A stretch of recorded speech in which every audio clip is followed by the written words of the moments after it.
দর্শক বন্ধুরা, 6 অন দিয়ে আজকে আবার একটি বিড়াল আঁকার চেষ্টা করলাম।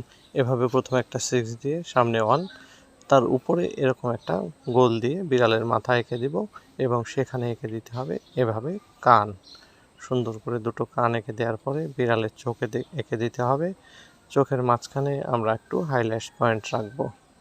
এরপরে বিড়ালের নাকটা দিয়ে দিতে হবে একটু বড় করে এবং মুখটা এঁকে দিয়ে দুই পাশে 3টা লম্বা করে লোম।